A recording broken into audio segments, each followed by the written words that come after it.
अस्सलाम वालेकुम गाइस। क्या हाल है आपके? आई होप आप सब ठीक होंगे। और आज हम पब्लिक एडमिनिस्ट्रेशन के अंदर डिस्कस करेंगे हाथरॉन स्टडीज़ को। ये एक इम्पॉर्टेंट टॉपिक है, छोटा सा टॉपिक है, लेकिन ये आना बहुत ज़रूरी है क्योंकि ये बहुत ज़्यादा इम्पोर्टेंट भी है। तो इसलिए आज हम इसको कवर करेंगे। तो हाथरॉन स्टडीज़ जो हैं ये बेसिकली इनका रिलेशन अगर आप एंड पे इस लेक्चर को सुनने के बाद देखेंगे तो ये जो एल्टन मायो की थ्योरी थी, ह्यूमन रिलेशन थ्योरी, उससे इसका डायरेक्टली रिलेशन डेवलप हो रहा है क्योंकि जो रिज़ल्ट वहाँ पे उसने कंक्लूड किया, यहाँ पर भी वही रिज़ल्ट जो है वो कंक्लूड किया गया।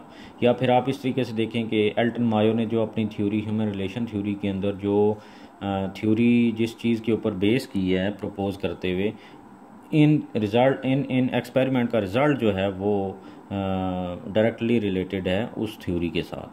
तो लेट्स स्टार्ट द थ्योरी क्या है। पहले तो ये देखते हैं कि वो कौन लोग थे, कितने लोग थे जिन्होंने हाथरॉन स्टडी जो हैं वो कंडक्ट की। तो वो पहले थे एल्टन मायो। मैंने इसी वजह से पहले उसका रेफरेंस दिया कि वो थ्योरी भी इसी ने दी थी और ये इन स्टडीज़ के अंदर भी ये एक प्रोमिनेंट बंदा था। Number 1 Elton Mayo, number 2 Whitehead और नंबर 3 रोथलिस बर्जर। ये 3 लोग थे जिन्होंने ये एक्सपेरिमेंट किए और उसके बाद इन्होंने कुछ रिज़ल्ट्स जो हैं वो कंक्लूड किए। अब उसमें देखते हैं सबसे पहले क्या है कि वाई एक्सपेरिमेंट्स वर कंडक्टेड, कि एक्सपेरिमेंट किए क्यों, वो बेसिकली क्या उनके दिमाग में आया और उन्होंने क्या चीज़ जो है वो रियलिटी के अंदर देखना चाहिए कि फ़िज़िकली अगर हम देखें तो क्या रिज़ल्ट निकलता है। तो ये एक्सपेरिमेंट क्यों किए गए? तो एक्सपेरिमेंट किए गए to check the effects on productivity of an organisation with a change in physical factors. उन्होंने ये देखा कि एक ऑर्गेनाइजेशन की प्रोडक्टिविटी किस चीज़ से ज़्यादा इम्पैक्ट होती है या इफ़ेक्ट होती है। तो फॉर एग्ज़ाम्पल कि वो कौन से फैक्टर्स हैं जिनसे एक ऑर्गेनाइजेशन की प्रोडक्टिविटी को हम बढ़ा सकते हैं।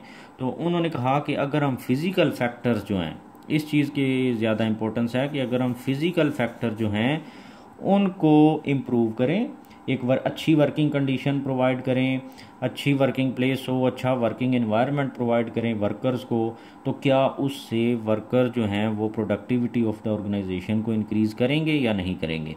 फॉर एग्ज़ाम्पल एक एक्सपेरिमेंट उन्होंने कंडक्ट किया जिसमें इम्प्रूव्ड लाइट वाला था फैक्टर कि एक हॉल में या किसी जगह पर एक फैक्ट्री के अंदर कुछ वर्कर जो थे वो काम कर रहे थे जहाँ पर लाइट जो थी वो उसकी कंडीशन इतनी बेहतर नहीं थी। तो अब हुआ ये कि उन्होंने क्या किया कि एक्स्ट्रा लाइट्स लगाई, कुछ ज़्यादा उस कमरे को जो है वो रोशन कर दिया। तो उन्होंने देखा कि प्रोडक्टिविटी के अंदर कुछ खास अब उन्होंने एनालाइज करना शुरू किया कि उनके जहन में ये था कि अब प्रोडक्टिविटी बेहतर हो जानी चाहिए क्योंकि वर्कर जो हैं उनको एक अच्छी कंडीशन प्रोवाइड हो गई है। तो अब लेकिन रिज़ल्ट क्या निकला कि आउटपुट जो थी वो सेम रही, कुछ खास चेंज नहीं आया। फिर उन्होंने लाइट और भी कम कर दी तो उससे क्या हुआ, प्रोडक्टिविटी के अंदर डिक्रीज़ आ गया। बट जब उन्होंने लाइट इंक्रीज़ की तो प्रोडक्टिविटी के अंदर कुछ खास चेंज नहीं आया। तो इससे उन्होंने क्या रिज़ल्ट जो था वो निकाला, उन्होंने कहा कि बट रिज़ल्ट्स वर सरप्राइजिंग। अब इस एक्सपेरिमेंट के देखें, एक जनरल सी चीज़ है कि लाइट कमरे के अंदर कम थी तो उन्होंने लाइट को बेहतर किया। तो उन्होंने कहा कि अब लाइट बेहतर हो गई है, वर्कर्स को अच्छा नज़र आ रहा है, तो अब प्रोडक्टिविटी बढ़ जानी चाहिए, लेकिन नहीं बढ़ी। तो वो क्यों नहीं बढ़ी, वो क्यों रिज़ल्ट इतना सरप्राइजिंग था? तो उन्होंने कहा कैसे कि that physical change had very less effect on productivity, कि फ़िज़िकल चेंज जो है एक ऑर्गेनाइजेशन के अंदर जब आप अच्छी इन्वायरमेंट प्रोवाइड करते हो सब कुछ, तो उसका इम्पैक्ट होता है बट बहुत कम होता है। आप ये जो प्रोडक्टिविटी और ऑर्गेनाइजेशन जो है वो उससे इतनी ज़्यादा बूस्ट नहीं होती। वाइल जबकि productivity increases as a result of improved behaviour of managers with the workers. अब उन्होंने उस एक्सपेरिमेंट से जो आउटपुट निकाली, जो रिज़ल्ट उन्होंने कंसीव किया, वो क्या था?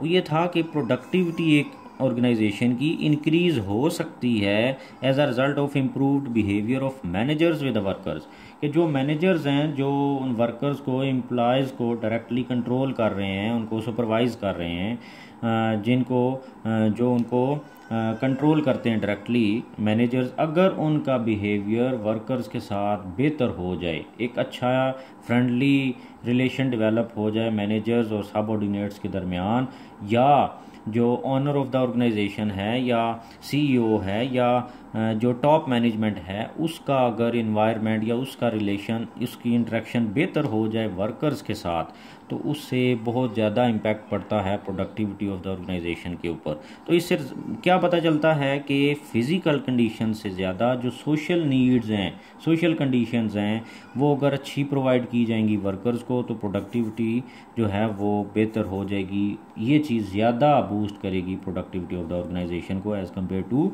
The improvement in physical condition. तो एक तो बात ये कि फिज़िकल कंडीशन चेंज करने से बेहतरी नहीं आई उतनी जितनी कि सोशल चेंज जो था वो लाने से हुई।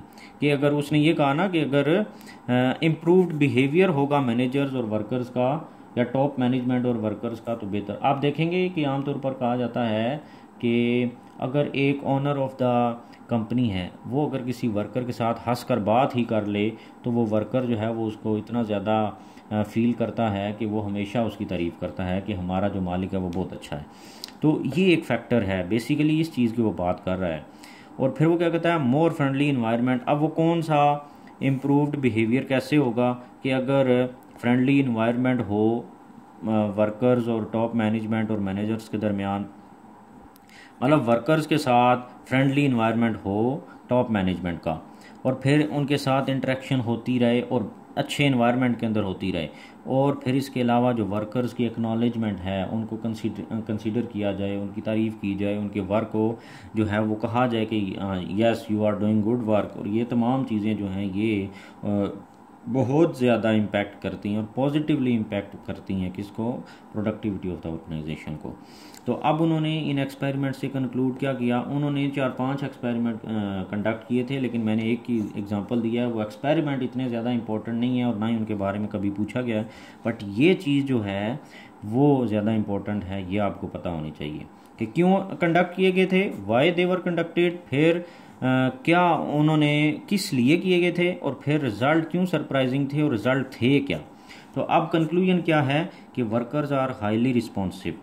क्या कंक्लूजन निकला कि workers are highly responsive to the additional attention of the managers, कि अगर मैनेजर कुछ एडिशनल अटेंशन देंगे वर्कर्स की तरफ तो वो चीज़ जो है वो बहुत ज़्यादा अट्रैक्ट करेगी वर्कर्स को अपनी तरफ। तो उससे क्या होगा, हाईली रिस्पॉन्सिव हो जाएंगे वर्कर्स, सिर्फ थोड़ी सी ज़्यादा मैनेजर जो है उनकी तवज्जो की वजह से। एंड और दूसरी बात, पहली ये बात और दूसरी ये कि and money is not the only influencing factor affecting the employees motivation, कि अगर आप सिर्फ ये कहें कि पैसे दो और काम करवा लो, तो वो उन्होंने ये कहा कि सिर्फ पैसा जो है, सिर्फ फिज़िकल इन्वायरमेंट जो है और फिर सिर्फ इंसेंटिव्स और ये मटीरियलिस्टिक चीज़ें जो हैं ये इतना ज़्यादा एम्प्लॉय की मोटिवेशन को इफ़ेक्ट नहीं कर सकती जितना कि वो सोशल नीड्स या उनके साथ जो है वो अच्छा एक रवैया जो है वो कर सकता है। तो ये कुछ चीज़ें थी जो हाथरॉन स्टडीज़ के अंदर उन्होंने कंसीव की हैं। तो आई होप आपको सारे फैक्टर्स मैंने समझा दिए हैं कि वो कौन लोग थे जिन्होंने ये किए, फिर एक्सपेरिमेंट क्यों कंडक्ट किए गए, और फिर रिज़ल्ट क्यों सरप्राइजिंग थे, एक आधा मैंने एग्जांपल भी दे दी, और उसके बाद क्या हुआ कि वो कौन कौन सी चीज़ें हैं जो कि अगर फिज़िकल कंडीशन इतना इम्प्रूव नहीं कर रही तो क्या चीज़ इतना ज़्यादा इफ़ेक्ट करती है वर्कर्स की वर्क को। तो इसमें एंड पे आके मैं दोबारा आपको याद कराना चाहता हूँ कि उसमें वो जो एल्टन मायो की हमने ह्यूमन रिलेशन थ्योरी पढ़ी थी, तो उसमें भी उसने यही कहा था कि क्लासिकल थ्योरिस्ट को मैं इसलिए रिजेक्ट करता हूँ कि क्योंकि वो ह्यूमन को मशीन की तरह यूज़ करना चाहते हैं।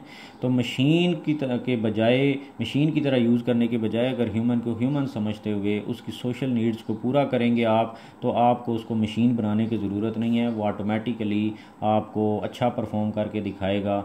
आप उसके साथ अच्छा एनवायरनमेंट रखें, बेहतर रवैये के साथ पेश आएँ तो इंशाल्लाह, तो उसने कहा कि ऑटोमेटिकली आपको आउटपुट ज़्यादा मिलेगी। तो यहाँ पर भी यही चीज़ निकली कि फ़िज़िकल कंडीशंस इंप्रूव करने के बजाय आप क्या करें, उनके साथ अच्छा एनवायरनमेंट करें, उनको प्रोवाइड करें। अच्छा एनवायरनमेंट मतलब आप उनको कंसीडर करें, उनको एक्नॉलेज करें, उनकी सोशल नीड्स को पूरा करेंगे तो ऑर्गेनाइजेशन की जो प्रोडक्टिविटी है वो बेहतर हो जाएगी। आई होप आपको समझ आ गई होगी। Thank you very much.